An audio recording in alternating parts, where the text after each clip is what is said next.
সূরা বনী ইসরাঈল। রহমান রহিম আল্লাহ তাআলার নামে। পবিত্র ও মহিমান্বিত সেই আল্লাহ তাআলা যিনি তাঁর এক বান্দাকে রাতের বেলায় মসজিদে হারাম থেকে মসজিদে আকসায় নিয়ে গেলেন, যার পারিপার্শ্বিকতাকে আমি আগেই বরকতপূর্ণ করে রেখেছিলাম, যেন আমি তাকে আমার অদৃশ্য জগতের কিছু নিদর্শন দেখাতে পারি। মূলত সর্বশ্রোতা ও সর্বস্রষ্টা তো স্বয়ং তিনি। আমি মূসাকেও কিতাব দিয়েছি। আমি কিতাবকে বনী ইসরাঈলের হেদায়েতের উপকরণ বানিয়েছিলাম। আমি আদেশ দিয়েছিলাম, আমাকে ছাড়া অন্য কাউকে তোমরা নিজেদের কর্মবিধায়ক রূপে গ্রহণ করো না। তোমরা হচ্ছে সেসব লোকের বংশধর যাদের আমি নূহের সাথে নৌকায় আরোহণ করিয়েছিলাম।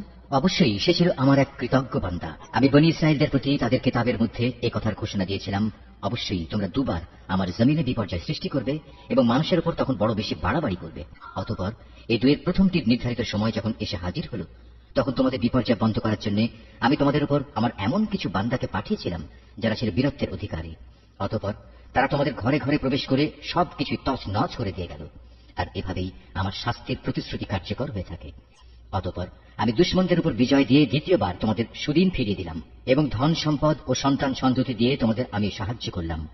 সর্বোপরি এই জনপদে আমি তোমাদের সংখ্যাগরিষ্ঠ করলাম। যদি তোমরা কোনো ভালো কাজ করে থাকো, তা করেছ একান্তভাবে তোমাদের নিজেদের জন্য। অপরদিকে তোমাদের কেউ যদি কোনো মন্দ কাজ করে থাকো, তার দায়িত্ব একান্তভাবে তার নিজের। অতঃপর যখন আমার দ্বিতীয় প্রতিশ্রুতির সময় হাজির হল, তখন আমি আর এক দলকে তোমাদের মোকাবেলার জন্য পাঠিয়েছিলাম, যেন তারা তোমাদের মুখমণ্ডল কালিমাচ্ছন্ন করে দেয়।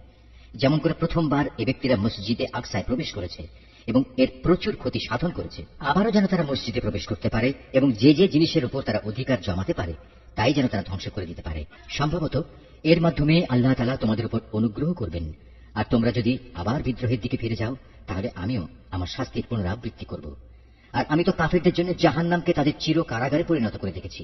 অবশ্যই এ কোরআন এমন এক পথের দিকে নির্দেশনা দেয় যা অতি সরল ও মজবুত, এবং যেসব ইমানদার মানুষ নেক আমল করে, এ কিতাব তাদের এই সুসংবাদ দেয় যে তাদের জন্য আল্লাহর কাছে এক মহাপুরস্কার রয়েছে। অপরদিকে যারা পরকালে বিশ্বাস করে না, আমি তাদের জন্য এক কঠিন আযাব প্রস্তুত করে রেখেছি। আর মানুষ যেভাবে নিজের জন্য না বুঝে অকল্যাণ কামনা করে, তেমনি সে তার নিজের জন্য বুঝে সুঝে কিছু কল্যাণও কামনা করে। আসলে মানুষ কাঙ্ক্ষিত বস্তুর জন্য এমনিই তাড়াহুড়ো করে। আমি রাত ও দিনকে আমার কুদরতের দুটো নিদর্শন বানিয়ে রেখেছি। অতঃপর রাতের নিদর্শন আমি বিলীন করে দিয়েছি এবং দিনের নিদর্শনকে আমি করেছি আলোকময়, যাতে করে এর আলোতে তোমরা তোমাদের মালিকের রিজিক সংগ্রহ করতে পারো। সর্বোপরি তোমরা এর মাধ্যমে বছরের গণনা ও এর হিসাবও জানতে পারো। আর এর সব কয়টি বিষয় আমি খুলে খুলে বর্ণনা করেছি। প্রত্যেক মানুষের ভাগ্যলিপি আমি তার গলায় হাড়ের মতো করে ঝুলিয়ে রেখেছি। কিয়ামতের দিন তার জন্য আমল নামার একটি গ্রন্থ আমি তার সামনে বের করে দেব। সে তা তার সামনে খোলা অবস্থায় পড়ে থাকতে দেখবে। আমি তাকে বলবো, পড়ো, এ হচ্ছে তোমার আমল নামা। আজ নিজের হিসাবের জন্য তুমি একাই যথেষ্ট। যে ব্যক্তি হিদায়াতের পথে চলবে, সে তো চলবে একান্তভাবে নিজের ভালোর জন্য। যে ব্যক্তি গোমরাহ হবে, তার গোমরাহির দায়িত্ব অবশ্যই তার উপর। আসল কথা হচ্ছে, সেদিন কেউই অন্য কারো গুনাহের ভার বইবে না। আর আমি কখনোই কোনো জাতিকে আযাব দেই না যতক্ষণ না আমি সেখানে আযাব থেকে সতর্ককারী কোন রসুল না পাঠাই। আমি যখন কোন জনপদকে ধ্বংস করতে চাই, তখন তার বিত্তশালী লোকদের ভালো কাজের আদেশ করি, কিন্তু তা না করে সেখানে তারা গুনাহের কাজ করতে শুরু করে। অতঃপর এই জন্য সেখানে আমার আযাবের ফয়সালা প্রতিষ্ঠিত হয়ে যায়। পরিশেষে আমি তা সম্পূর্ণরূপে বিনাশ করে দিই। নূহের পর আমি এই একই কারণে কত মানব গোষ্ঠীকে ধ্বংস করে দিয়েছি। হে নবী, তোমার মালিক তার বান্দাদের গুনাহের খবর রাখা ও তা পর্যবেক্ষণ করার জন্য একাই যথেষ্ট। কোন ব্যক্তি দ্রুত দুনিয়ার সুখ সম্ভোগ পেতে চাইলে আমি তাকে এখানে তার জন্য যতটুকু দিতে চাই তার সত্ত্ব দিয়ে দিই, কিন্তু পরিশেষে তার জন্য জাহান্নামী নির্ধারণ করে রাখি, যেখানে সে প্রবেশ করবে একান্ত নিন্দিত, অপমানিত ও বিতাড়িত অবস্থায়। অপরদিকে যারা আখেরাত ও তার সাফল্য কামনা করে এবং তা পাওয়ার জন্য যে পরিমাণ চেষ্টা করা উচিত তেমনি ভাবেই চেষ্টা করে, সর্বোপরি যারা হয় সত্যিকার মোমেন, মূলত তারাই হচ্ছে এমন লোক যাদের চেষ্টা সাধনা আল্লাহর দরবারে কবুল হয়। হে নবী, আমি এদের যারা দুনিয়া চায় এবং ওদের যারা আখেরাত চায়, সবাইকেই তোমার মালিকের দান থেকে সাহায্য করে যাচ্ছি, এবং তোমার মালিকের দান কারো জন্যই বন্ধ নয়। হে নবী, তুমি দেখো কিভাবে আমি পার্থিব সম্পদের বেলায় তাদের একজনকে আরেকজনের উপর শ্রেষ্ঠত্ব দান করলাম। অবশ্য মর্যাদার দিক থেকে আখেরাত অনেক বড়, তার ফজিলত বহুলাংশে বেশি। হে মানুষ, আল্লাহর সাথে তোমরা অন্য কাউকে মাবুদ বানিও না, নতুবা পরকালে তোমরা নিন্দিত, অপমানিত ও নিঃসহায় হয়ে পড়বে। তোমার মালিক আদেশ করছেন, তোমরা তাকে বাদ দিয়ে অন্য কারো ইবাদত করো না, এবং তোমরা তোমাদের পিতামাতার সাথে সৎ ব্যবহার করো। তাদের একজন কিংবা উভয়ই যদি তোমার জীবদ্দশায় বার্ধক্যে উপনীত হয়, তাহলে তাদের সাথে বিরক্তিসূচক কিছু বলো না এবং কখনো তাদের ধমক দিও না। তাদের সাথে সম্মানজনক ভদ্রজনিত কথা বলবে। অনুকম্পায় তুমি ওদের প্রতি বিনয় অবনত থেকো এবং বলো, হে আমার মালিক, ওদের প্রতি ঠিক সেভাবেই তুমি দয়া করো যেমনি করে শৈশবে ওরা আমাকে লালন পালন করেছিল। আসলে তোমাদের মালিক তোমাদের মনের ভেতরে যা আছে তা ভালো করেই জানেন। তোমরা সত্যিই যদি ভালো মানুষ হয়ে থাকো তাহলে আল্লাহ তাআলা তা মাফ করে দেবেন। কেননা যারা তওবা করে তিনি তাদের গুনাহ মাফ করে দেন। আত্মীয় স্বজনকে তাদের যথার্থ পাওনা আদায় করে দেবে। অভাবগ্রস্ত এবং মুসাফিরদেরও তাদের হক আদায় করে দেবে। কখনো অপব্যয় করো না। অবশ্যই অপব্যয়কারীরা হচ্ছে শয়তানের ভাই, আর শয়তান হচ্ছে তার মালিকের প্রতি বড়ই অকৃতজ্ঞ। যদি তোমাকে কখনো এ হকদারদের বিমুখ করতেই হয় এই কারণে যে তাকে দেওয়ার মতো সম্পদ তোমার কাছে নেই এবং তুমি তোমার মালিকের কাছ থেকে অনুগ্রহ কামনা করছো, যা পাওয়ার তুমি আশাও রাখো, তাহলে একান্ত নম্রভাবে তাদের সাথে কথা বলো। কখনো নিজের ব্যয়ের হাত গর্দানের সাথে বেঁধে রেখো না, যাতে কার কোনো প্রকাশ পায়। আবার তা সম্পূর্ণ খুলেও রেখো না, অন্যথায় বেশি খরচ করার কারণে তুমি নিন্দিত নিঃস্ব হয়ে যাবে। তোমার মালিক যাকে চান তার রিজিক বাড়িয়ে দেন, আবার যাকে চান তাকে তা কম করে দেন। অবশ্যই তিনি তার বান্দাদের প্রয়োজন সম্পর্কে ভালোভাবেই জানেন এবং তাদের অবস্থাও তিনি দেখেন। তোমরা তোমাদের সন্তানদের কখনো দারিদ্র্যের ভয়ে হত্যা করো না। আমি যেমন তাদের রিজিক দান করি তেমনি তোমাদেরও কেবল আমিই রিজিক দান করি। রিজিকের ভয়ে তাদের হত্যা করা হবে অবশ্যই একটি মহাপাপ। তোমরা ব্যভিচারের ধারে কাছেও যেও না। নিঃসন্দেহে এ হচ্ছে একটি অশ্লীল কাজ এবং নিকৃষ্ট পথ। কোন জীবনকে অন্যায়ভাবে হত্যা করো না, যা আল্লাহ তাআলা হারাম করেছেন। যে ব্যক্তিকে অন্যায়ভাবে হত্যা করা হয় আমি তার উত্তরাধিকারীকে এ অধিকার দিয়েছি, সে চাইলে রক্তের বিনিময় দাবি করতে পারে, তবে সে যেন হত্যার প্রতিশোধ নেয়ার ব্যাপারে বাড়াবাড়ি না করে। কেননা হত্যার মামলায় যে ব্যক্তি মজলুম তাকেই সাহায্য করা হবে। এতিমদের মাল সম্পদের কাছেও যেও না, তবে এমন কোন পন্থায় যা এতিমের জন্য উত্তম বলে প্রমাণিত হয় তা বাদে, যতক্ষণ পর্যন্ত সে এতিম তার বয়প্রাপ্তির পর্যায়ে উপনীত হয় এবং তোমরা এদের দেয়া যাবতীয় প্রতিশ্রুতি মেনে চলো। কেননা কিয়ামতের দিন এ প্রতিশ্রুতির ব্যাপারে তোমাদের জিজ্ঞাসাবাদ করা হবে। কোনো কিছু পরিমাপ করার সময় মাপ কিন্তু পুরোপুরিই করবে, আর ওজন করার জিনিস হলে দাঁড়িপাল্লা সোজা করে ধরবে। লেনদেনের ব্যাপারে এই হচ্ছে উত্তম পন্থা এবং পরিণামের দিক থেকে এটাই হচ্ছে উৎকৃষ্ট। যে বিষয়ে তোমার কোনো জ্ঞান নেই অযথা তার পেছনে পড়ো না, কেননা কিয়ামতের দিন কান, চোখ ও অন্তর এ সব কয়টির ব্যবহার সম্পর্কে তাকে জিজ্ঞেস করা হবে। আল্লাহর জমিনে কখনোই দম্ভ ভরে ছিল না, কেননা যতই অহংকার করো না কেন তুমি কখনোই জমিন বিদীর্ণ করতে পারবে না, আর উচ্চতায়ও তুমি কখনো পর্বত সমান হতে পারবে না। হে নবী, এগুলো সবই খারাপ কাজ। এর মন্দ দিকগুলো তোমার মালিকের কাছে একান্ত ঘৃণিত। তোমার মালিক ওহির মাধ্যমে যে প্রজ্ঞা দান করেছেন এ হচ্ছে তার অন্তর্ভুক্ত, যা তোমার মালিক ওহির মাধ্যমে তোমার কাছে পাঠিয়েছেন। তুমি আল্লাহর সাথে অন্য আর কাউকে মাবুদ বানাবে না, অন্যথায় তুমি নিন্দিত, অপমানিত ও আল্লাহর অনুগ্রহ থেকে বঞ্চিত হয়ে জাহান্নামে নিক্ষিপ্ত হবে। এটা কেমন কথা? তোমাদের মালিক তোমাদের জন্য নির্ধারিত করেছেন পুত্র সন্তান, আর নিজ ফেরেশতাদের কন্যা হিসেবে গ্রহণ করে নিয়েছেন। তোমরা সত্যি আল্লাহ তাআলা সম্পর্কে একটা জঘন্য কথা বলে বেড়াচ্ছ। আমি কোরআনে এ কথাগুলো সবিস্তার বর্ণনা করেছি যাতে করে তারা এর থেকে কিছু শিক্ষা গ্রহণ করতে পারে, কিন্তু এই বিষয়টি তাদের ঈমানের প্রতি বিদ্বেষ ছাড়া আর কিছুই বাড়ালো না। হে নবী, এটা তুমি বলো, যদি আল্লাহর সাথে আরো মাবুদ থাকতো যেমন করে এ মুশরিক লোকেরা বলে, তাহলে অবশ্যই তারা এতদিনে আরশের মালিকের কাছে পৌঁছার একটা পথ বের করে নিত। মূলত এরা আল্লাহ তাআলা সম্পর্কে যা কিছু অবান্তর কথাবার্তা বলে তিনি তার চেয়ে অনেক পবিত্র, অনেক মহিমান্বিত। সাত আসমান, জমিন এই দুয়ের মাঝখানে যা কিছু মজুদ আছে তা সবই আল্লাহ তাআলার পবিত্রতা ও মহিমা ঘোষণা করছে। সৃষ্টিলোকে কোনো একটি জিনিসই এমন নেই যা তার প্রশংসা, পবিত্রতা ও মাহাত্ম্য ঘোষণা করে না, কিন্তু তাদের পবিত্রতা ও মহিমা ঘোষণা তোমরা অনুধাবন করতে পারো না। অবশ্যই তিনি একান্ত সহনশীল ও ক্ষমাপরায়ণ।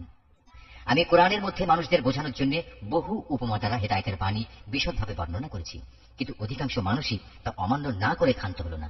হে নবী, যখন তুমি কোরআন পাঠ করো তখন তোমার ও যারা পরকালের উপর বিশ্বাস করে না তাদের মাঝে আমি একটি প্রচ্ছন্ন পর্দা এঁটে দেই। আমি তাদের অন্তরের উপর এক ধরনের আবরণ রেখে দেই, ওদের কানে এনে দেই বধিরতা, যাতে করে ওরা তা উপলব্ধি করতে না পারে। তাই তুমি দেখবে যখন তুমি কোরআনে এক আল্লাহ তাআলার কথা স্মরণ করতে থাকো তখন তারা তোমার কাছ থেকে সরে পড়ে। আমি ভালো করেই জানি যখন ওরা কান পেতে তোমার কথা শোনে, তখন ওরা কান পেতে কি কথা শোনে আমি এও জানি। যখন এই জালেমরা নিজেদের মধ্যে সলা পরামর্শ করে বলে, তোমরা তো একজন জাদুগ্রস্ত লোকেরই অনুসরণ করে চলেছ, নবী দেখো এরা তোমার ব্যাপারে কি ধরনের উপমা তৈরি করেছে। মূলত এসব কারণেই এরা গোমরা হয়ে গেছে, অতএব এরা সঠিক পথের সন্ধান পাবে না। এই মূর্খ লোকেরা বলে, আমরা মৃত্যুর পর হাড্ডিতে পরিণত হয়ে পচে গেলেও কি নতুন সৃষ্টিরূপে পুনরায় উত্থিত হব? তুমি তাদের বলো, মৃত্যুর পর তোমরা পাথর হয়ে যাও কিংবা লোহায় পরিণত হও, সর্বাবস্থায় তোমরা পুনরুত্থিত হবে, কিংবা এমন কিছু সৃষ্টি তোমাদের ধারণায় যার বাস্তবায়ন হওয়া খুবই কঠিন। অচিরেই তারা বলবে, অবস্থা এমন হলে কে আমাদের পুনরায় জীবিত করবে? তুমি বলো, হ্যাঁ, তিনিই করবেন, যিনি তোমাদের প্রথমবার সৃষ্টি করেছেন। অতঃপর তুমি দেখবে তারা তোমার সামনে মাথা নাড়াবে এবং বলবে, তাহলে কবে হবে এসব কিছু? তুমি বলো, সম্ভবত সেদিন খুব শীঘ্রই সংঘটিত হবে, যেদিন আল্লাহ তাআলা তোমাদের ডাক দেবেন এবং তোমরা সবাই তার প্রশংসা করতে করতে তার ডাকে সাড়া দেবে। আর তোমরা ভাববে, সামান্য কিছু সময় তোমরা কবরে কাটিয়ে এসেছো। হে নবী, আমার বান্দাদের বলে দাও, তারা যেন কথা বলার সময় এমন সব কথা বলে যা উত্তম, কেননা শয়তান খারাপ কথা দ্বারা তাদের মাঝে বিভেদ সৃষ্টির উস্কানি দেয়। আর শয়তান তো হচ্ছে মানুষের প্রকাশ্য দুশমন। মানুষ, তোমাদের মালিক তোমাদের সম্পর্কে ভালো করেই জানেন। তিনি চাইলে তোমাদের উপর দয়া করেন, আবার চাইলে তিনি তোমাদের শাস্তি দেন। হে নবী, আমি তো তোমাকে তাদের উপর কোনো অভিভাবক করে পাঠাইনি। তোমার মালিক তাদের ভালো করেই জানেন যা আসমান সমূহ ও জমিনের মাঝে মজুদ রয়েছে। আমি এক একজন নবীকে এক একজনের উপর মর্যাদা দান করেছি। এমনি ভাবেই আমি দাউদকে জবুর কিতাব দান করে মর্যাদাবান করেছি। হে নবী, এদের বলো, তোমরা আল্লাহকে বাদ দিয়ে যাদের মাবুদ মনে করে থাকো তাদের ডেকে দেখো, দেখবে তারা তোমাদের কষ্ট দূর করা কিংবা তা বদলে দেওয়ার কোনো ক্ষমতাই রাখে না। ওরা যাদের ডাকে তারা স্বয়ং নিজেরাই তো তাদের মালিকের কাছে পৌঁছার উসিলা তালাশ করতে থাকে। তারা দেখতে চায় তাদের মধ্যে কে আল্লাহ তাআলার নিকটতর হতে পারে এবং তারা তারই দয়া প্রত্যাশা করে, তার আযাবকে ভয় করে। মূলত তোমার মালিকের আযাব এমনই একটি বিষয় যা একান্ত ভীতিপ্রদ। এমন কোন একটি জনপদ নেই যা আমি কিয়ামতের দিন আসার আগেই ধ্বংস করে দেব না, কিংবা তাদের আমি কঠোর আযাব দেব না। এসব কথা তো আমার পাঠানো কিতাবেই লিপিবদ্ধ আছে। আমাকে আযাবের নিদর্শন সমূহ পাঠানো থেকে এছাড়া অন্য কোনো কিছুই নিবৃত্ত করতে পারেনি যে তাদের আগের লোকেরা তা অস্বীকার করেছে। আমি সামুদ জাতিকে দৃশ্যমান নিদর্শন হিসেবে একটি উষ্ট্রি পাঠিয়েছিলাম, অতঃপর তারা আমার সেই নিদর্শনের সাথে জুলুম করেছে। আসলে আমি ভয় দেখানোর জন্যই তাদের কাছে আযাবের নিদর্শন সমূহ পাঠাই। এ নবী, স্মরণ করো, যখন আমি তোমাকে বলেছিলাম তোমার মালিক জ্ঞানের পরিধি দিয়ে সব মানুষদের পরিবেষ্টন করে আছেন। যে স্বপ্ন আমি তোমাকে দেখিয়েছিলাম তাকে আমি আসলে মানুষদের জন্য পরীক্ষার বিষয় বানিয়ে দিয়েছিলাম, এবং সে গাছকেও পরীক্ষার কারণ বানিয়েছি, যার প্রতি কোরআনে অভিশাপ দেওয়া হয়েছে। এভাবেই আমি তাদের ভয় দেখাই। মূলত আমার ভয় দেখানো তাদের গোমরাহি কেবল বাড়িয়ে দিয়েছে। স্মরণ করো, যখন আমি ফেরেশতাদের বললাম তোমরা আদমকে সিজদা করো, তখন তারা সবাই আমার আদেশে সিজদা করল, ইবলিস ছাড়া। সে বলল, আমি কিভাবে তাকে সিজদা করব যাকে তুমি মাটি থেকে সৃষ্টি করেছ? সে বলল, তুমি কি একে দেখেছো যাকে তুমি আমার উপর মর্যাদা দান করলে? যদি তুমি আমাকে কিয়ামত পর্যন্ত অবকাশ দাও, তাহলে আমি অবশ্যই তার গোটা বংশধরদের নিজের আয়ত্তে নিয়ে আসব, তবে একটি ক্ষুদ্র দল ছাড়া যারা বেঁচে থাকতে পারবে। তারা বললেন, যাও, দূর হয়ে যাও এখান থেকে। তাদের মধ্যে যারা তোমার আনুগত্য করবে তোমাদের সবার শাস্তি হচ্ছে জাহান্নাম, আর জাহান্নামের শাস্তিও পুরোপুরি দেওয়া হবে। এদের মধ্যে যাকেই পারো তুমি তোমার আওয়াজ দিয়ে গোমরা করে দাও। তোমার যাবতীয় অশ্বারোহী ও পদাতিক বাহিনী নিয়ে তাদের উপর গিয়ে চড়াও হও। ধন সম্পদ ও সন্তান সন্ততিতে তুমি তাদের সাথী হয়ে যাও এবং যত পারো তাদের মিথ্যা প্রতিশ্রুতি দিতে থাকো। আর শয়তান তাদের যে প্রতিশ্রুতি দেয় তা প্রতারণা ছাড়া আর কিছুই নয়। নিঃসন্দেহে যারা আমার খাস বান্দা তাদের উপর তোমার কোনো ক্ষমতা চলবে না। হে নবী, তোমার মালিক অবশ্যই তাদের কর্মবিধায়ক হিসেবে যথেষ্ট। হে মানুষ, তোমাদের মালিক তো হচ্ছেন তিনি, যিনি তোমাদের জন্য সমুদ্রে জলযান পরিচালনা করেন, যাতে করে তোমরা জলে স্থলে তার প্রদত্ত রিজিক তালাশ করতে পারো। নিশ্চয়ই তিনি তোমাদের উপর পরম দয়ালু। আর উত্তাল সমুদ্রের মধ্যে যখন তোমাদের উপর কোনো বিপদ মুসিবত আপতিত হয়, তখন আল্লাহ তাআলাকে বাদ দিয়ে ইতিপূর্বে তোমরা যাদের ডাকতে তারা সবাই তোমাদের মন থেকে হারিয়ে যায়, এবং ডাকার জন্য এক আল্লাহই সেখানে বাকি থেকে যান। অতঃপর তিনি যখন তোমাদের স্থলে এনে বিপদ থেকে উদ্ধার করেন, তখনই তোমরা তার থেকে মুখ ফিরিয়ে নাও। আসলে মানুষ হচ্ছে নেহায়েত অকৃতজ্ঞ। তোমরা কি করে নিশ্চিত হয়ে গেছো তিনি তোমাদের স্থলে এনে এর কোথাও তোমাদের গেড়ে দেবেন না, অথবা তোমাদের উপর মরণমুখী কোনো ধূলিঝড় নাজিল করবেন না? এমন অবস্থা যখন আসবে তখন তোমরা কোনো অভিভাবকও পাবে না। অথবা তোমরা এ ব্যাপারেও কি নিশ্চিত হয়ে গেছো যে তিনি পুনরায় তোমাদের সেই সমুদ্রে নিয়ে যাবেন না, এবং স্থলে এসে যে আচরণ তোমরা তার সাথে করেছো তোমাদের সেই অকৃতজ্ঞতার শাস্তি স্বরূপ তিনি অতঃপর তোমাদের উপর প্রচন্ড ঝড় পাঠাবেন না এবং তোমাদের উত্তাল সমুদ্রে ডুবিয়ে দেবেন না?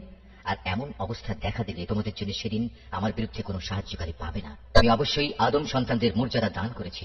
স্থলে ও সমুদ্রে আমি ওদের চলাচলের বাহন দিয়েছি এবং তাদের পবিত্র জিনিসসমূহ দিয়ে আমি রিজিক দান করেছি। অতঃপর আমি অন্য যত কিছু সৃষ্টি করেছি তার অধিকাংশের উপরই আমি তাদের শ্রেষ্ঠত্ব দান করেছি।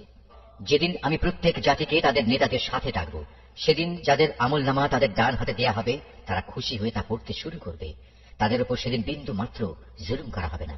যে ব্যক্তি জেনে বুঝে এই দুনিয়ায় সত্য থেকে অন্ধ হয়ে থেকেছে, পরকালেও সে আল্লাহর নেয়ামত থেকে অন্ধ থেকে যাবে এবং হেদায়েত থেকেও সে হবে পথহারা। হে নবী, আমি তোমার প্রতি যে ওহী পাঠিয়েছি তার প্রচার ও প্রতিষ্ঠা থেকে তোমার পদস্খলন ঘটাবার ব্যাপারে এরা কোনো প্রকার চেষ্টা থেকেই বিরত থাকেনি, যাতে করে তুমি ওহির বদলে আমার সম্পর্কে কিছু মিথ্যা কথা বানাতে শুরু করো। যদি তেমন কিছু করতে তাহলে এরা তোমাকে তাদের ঘনিষ্ঠ বন্ধু বানিয়ে দিত। যদি আমি তোমাকে তখন অবিচল না রাখতাম তাহলে তুমি অবশ্যই তাদের দিকে সামান্য কিছুটা হলেও ঝুঁকে পড়তে। আর এমনটি যদি হতো তাহলে এ জীবনে যেমন আমি তোমাকে দ্বিগুণ শাস্তি আস্বাদন করাতাম, তেমনি মৃত্যু পরবর্তী কালেও আমি তোমাকে দ্বিগুণ শাস্তি আস্বাদন করাতাম। তুমি আমার বিরুদ্ধে তখন কোন সাহায্যকারী পেতে না। হে নবী, এরা এ ব্যাপারেও কোনো চেষ্টা ত্রুটি করেনি যে তোমাকে এই ভূখণ্ড থেকে উৎখাত করে এর বাইরে কোথাও ফেলে দেবে। যদি তেমনটি হতো তাহলে তোমার পরে তারা নিজেরাও সেখানে সামান্য কিছুক্ষণই মাত্র টিকে থাকতে পারত। তোমার আগে আমি যত নবী রসুল পাঠিয়েছিলাম তাদের ব্যাপারে এই ছিল আমার নিয়ম, আর তুমি আমার সেই নিয়মের কখনো রদ বদল দেখতে পাবে না। হে নবী, সূর্য ঢলে যাওয়ার পর থেকে রাতের অন্ধকার পর্যন্ত সময়ের ভেতর নামাজ প্রতিষ্ঠা করবে এবং ফজরের সময় কোরআন তেলাওয়াত জারি রাখবে। অবশ্য ফজরের কোরআন তেলাওয়াত সহজেই পরিলক্ষিত হয়। রাতের কিছু অংশে তাহাজ্জুদ নামাজ প্রতিষ্ঠা করো। এটা তোমার জন্য ফরজ নামাজের অতিরিক্ত একটা নামাজ। আশা করা যায় তোমার মালিক এর বরকত দ্বারা তোমাকে প্রশংসিত মর্যাদায় প্রতিষ্ঠিত করবেন। তুমি বলো, হে আমার মালিক, যেখানেই আমাকে নিয়ে যাও না কেন তুমি আমাকে সত্যের সাথে নিয়ে যাও, এবং যেখান থেকেই আমাকে বের করো না কেন সত্যের সাথেই বের করো, এবং তোমার কাছ থেকে আমার জন্য একটি সাহায্যকারী রাষ্ট্রশক্তি প্রদান করো। তুমি ঘোষণা দাও, সত্য এসে গেছে এবং মিথ্যা চিরতরে বিলুপ্ত হয়ে গেছে। অবশ্য মিথ্যাকে বিলুপ্ত হতেই হবে। আমি কোরআনে যা কিছু নাজিল করি তা হচ্ছে ঈমানদারদের জন্য তাদের রোগের উপশমকারী ও রহমত, কিন্তু এ সত্ত্বেও তা জালেমদের জন্য ক্ষতি ছাড়া আর কিছুই বৃদ্ধি করে না। যখন আমি মানুষদের উপর কোন রকম অনুগ্রহ করি তখন তারা কৃতজ্ঞতার বদলে আমার দিক থেকে মুখ ফিরিয়ে নেয় এবং নিজেকে দূরে সরিয়ে নিয়ে যায়। আবার যখন কোন রকম কষ্ট মুসিবত তাকে স্পর্শ করে তখন সে একেবারে নিরাশ হয়ে পড়ে। হে নবী, এদের তুমি বলো, প্রত্যেক ব্যক্তি নিজ প্রকৃতির উপর কাজ করে যাচ্ছে, অতঃপর তোমাদের মালিক ভালো করে জানেন কে সঠিক পথের উপর রয়েছে। হে নবী, এরা তোমার কাছে জানতে চায় রূহ কি জিনিস। তুমি এদের বলো, রূহ হচ্ছে আমার মালিকের আদেশ সম্পর্কিত একটি বিষয়। আসলে সৃষ্টি রহস্য সম্পর্কে তোমাদের যা কিছু জ্ঞান দেওয়া হয়েছে তা নিতান্ত কম। তারপরেও আমি তোমার প্রতি যে কতটুকু ওহী পাঠিয়েছি, যদি আমি চাইতাম তা অবশ্যই তোমার উপর থেকে প্রত্যাহার করে নিতে পারতাম, আর তেমন কিছু হলে তুমি আমার মোকাবেলায় কোনোই সাহায্যকারী পেতে না।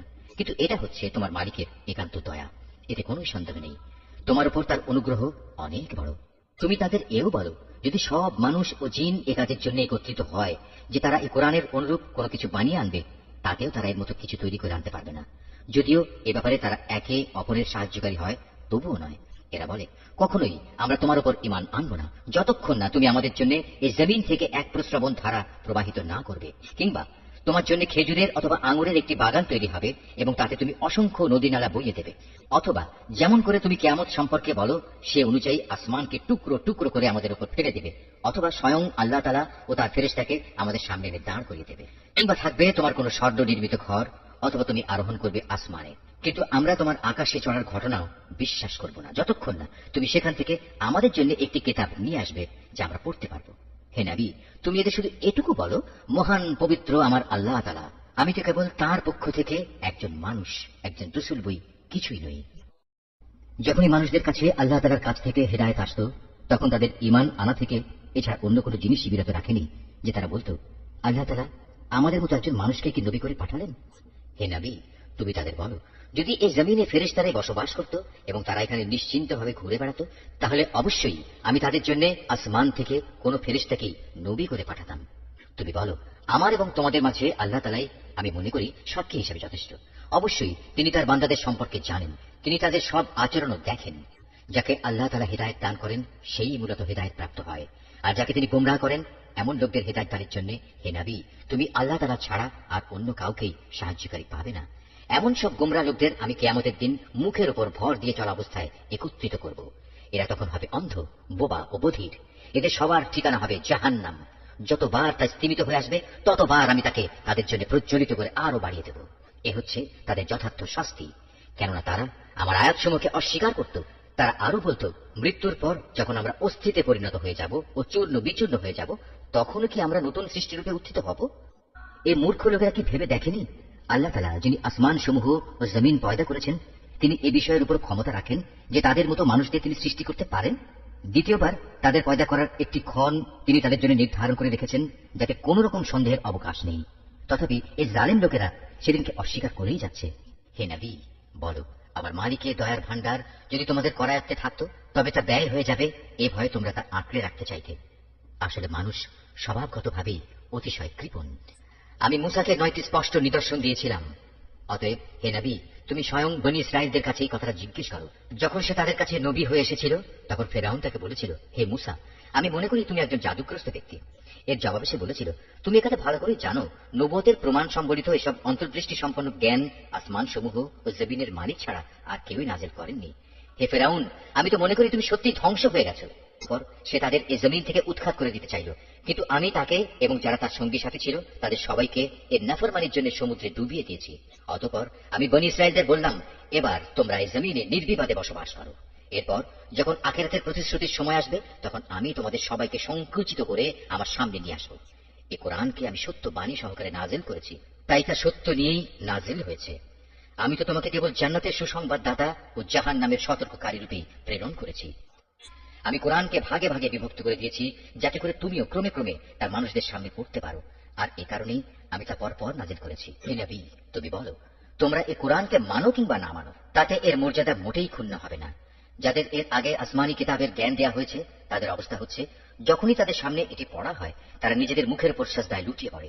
তখন তারা বলে, আমাদের মালিক পবিত্র, অবশ্যই আমাদের মালিকের ওয়াদা পরিপূর্ণ হবে। আর তারা কাঁদতে কাঁদতে মুখের উপর ভূমিতে লুটিয়ে পড়ে। মূলত এ কোরআন তাদের বিনয়েই বৃদ্ধি করে।